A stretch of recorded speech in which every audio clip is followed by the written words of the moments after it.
Hello, a very good morning my dear students. हम लोग आ गए हैं हमारा नेक्स्ट पार्ट लेकर वीडियो का। हम लोग कर रहे थे क्लास 12 का अकाउंट्स का चैप्टर नंबर 2। उसके अंदर हमने गुडविल की सारी एडजस्टमेंट्स कर ली थी और हमने गुडविल की जर्नल एंट्री भी कर ली थी। अब हमारे एडमिशन के चैप्टर में दो और इम्पोर्टेंट टॉपिक है, हमारे रिजर्व्स। ओके स्टूडेंट्स, रिजर्व्स आज हम सीखेंगे reserves and profit, accumulated profit and loss की ट्रीटमेंट करना। ओके, जब हम स्टार्ट कर रहे हैं तो हमारे पास रिजर्व्स देखिए। सबसे पहले समझो रिजर्व्स होते क्या है। रिजर्व्स वो चीज है स्टूडेंट्स, जब हमें पता है कि हमारे बिजनेस को किसी चीज की नीड हो सकती है, एक टाइम पे एक फिक्स अमाउंट की नीड हो सकती है ना। तो तब हम लोग क्या करते हैं, उस अमाउंट की नीड को फुलफिल करने के लिए हम लोग रिजर्व्स क्रिएट करते हैं, ताकि जब हमें क्या हो, किसी चीज की नीड हो तो हम रिजर्व से अमाउंट ले और अपने बिजनेस को रन कर ले। बट अगर इन कंडीशन हमारा बिजनेस क्या हो रहा है स्टूडेंट, हमारा बिजनेस लॉस में जा रहा है और हमें उसको बंद करना पड़ रहा है, या किसी भी अदर कंडीशन से हमें अपने बिजनेस को क्या करना पड़ रहा है, क्लोज करना पड़ रहा है, तो हम उन रिजर्व्स को पार्टनर्स में क्या करते हैं स्टूडेंट, डिस्ट्रीब्यूट कर देते हैं। जितना जितना अमाउंट का रिजर्व जिस जिस पार्टनर ने मेंटेन किया होता है उस अमाउंट में ही हम लोग पार्टनर्स को रिजर्व क्या कर देते हैं, डिवाइड कर देते हैं। चलो देखते हैं। ये कहते हैं आज हम सीखेंगे student treatment of reserves and accumulated profit. Okay, और इसके बाद आज हम सीखेंगे कि जब हमारे पास न्यू प्रॉफिट शेयरिंग रेशियो होगी तो हम लोग न्यू प्रॉफिट शेयरिंग रेशियो कैसे निकालेंगे, जब एक पार्टनर फर्म में एडमिट होगा, फर्म में उसका एडमिशन होगा उस टाइम पीरियड पे। ओके स्टूडेंट्स, तो हम हमारी सबसे पहले reserve and accumulated profit and loss की जर्नल एंट्री सीखते हैं और उसका ट्रीटमेंट सीखते हैं कि किस अकॉर्डिंग उसको डिस्ट्रीब्यूट किया जाता है। तो सबसे पहले समझो, बैलेंस शीट होती है हमारे पास, सबको पता है। जब बैलेंस शीट होती है उसके अंदर दो साइड्स होती है, एक लायबिलिटीज और एक एसेट, है ना।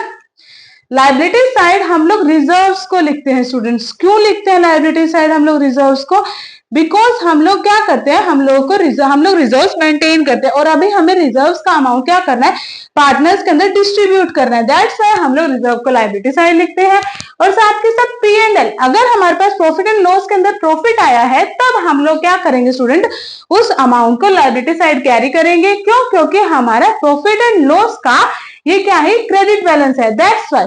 ओके, बट अगर हमारे पास प्रॉफिट एंड लॉस का लॉस है तो हम लोग उसको क्या करेंगे, हम लोग उसको एसेट साइड कंसीडर करेंगे। क्यों, क्योंकि वो पी एंड एल में डेबिट साइड आया था। हमने पढ़ा था कि अगर प्रॉफिट एंड लॉस में जो अमाउंट डेबिट साइड होगा, हमारी बैलेंस शीट में वो अमाउंट क्रेडिट साइड आएगा। ओके स्टूडेंट्स, स्टार्ट करते हैं। देखो अब ये कहता है रिजर्व्स आपके पास कितने के, 1 लाख रुपीज के। ये कहते हैं when the question is silent first treatment, अगर आपका क्वेश्चन आपको कुछ नहीं बोलता, आपको कहता ही नहीं है कि आपको रिजर्व्स किस रेशियो में डिस्ट्रीब्यूट करने हैं, न्यू में करने हैं, ओल्ड में करने हैं, या कितना कितना डिस्ट्रीब्यूट करना है, तब आप क्या करोगे, तब आप लोग उसकी ओल्ड रेशियो में, जो पार्टनर्स की ओल्ड रेशियो होगी ना स्टूडेंट, उसके अंदर ही आप रिजर्व्स को क्या कर दोगे, डिस्ट्रीब्यूट कर दोगे।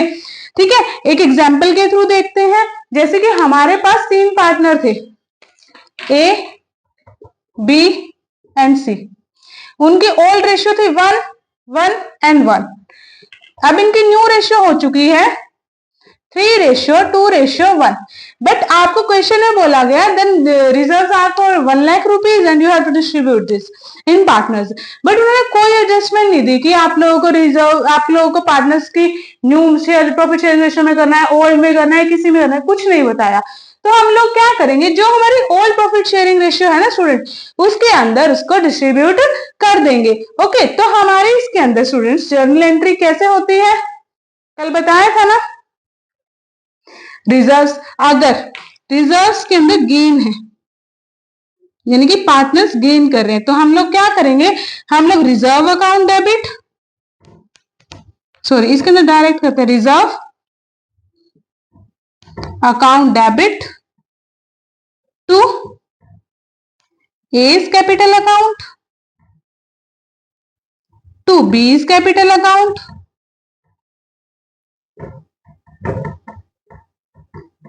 To C's capital account. Okay students, तो देख लो अमाउंट कितना, 1 लाख रुपीज। 1 लाख रुपीज जब हम किस में करेंगे, 1/3 में करेंगे तो कितना बनेगा,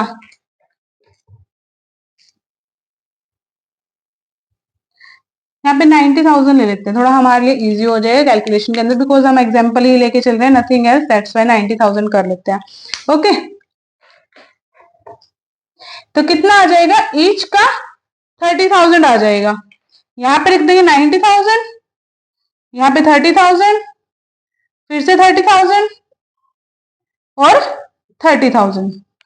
ये है हमारा स्टूडेंट उस कंडीशन में जब हमारे पार्टनर्स क्या करते हैं, हमारे सॉरी पार्टनर्स बोलो, हमारा क्वेश्चन आपको कोई कुछ भी नहीं बोलता कि आपको जो है किस रेशियो में डिस्ट्रीब्यूट करना है या पार्टनर्स गेन करें या लॉस करें। उस कंडीशन में अगर हमारे पास हम लोग प्रॉफिट एंड लॉस का, अक्यूमुलेटेड प्रॉफिट एंड लॉस का भी हम लोग अमाउंट बनाते हैं और हमारे पास क्या है, गेन है, यानी कि हमारे पास प्रॉफिट है, तब भी हमारी क्या एंट्री बनेगी, accumulated profit and loss account debit to A capital account, to B capital account और to C is capital account. इसी अकॉर्डिंग हमारी जर्नल एंट्री बनेगी। ओके स्टूडेंट्स, ये तो तब हुआ जब हम लोग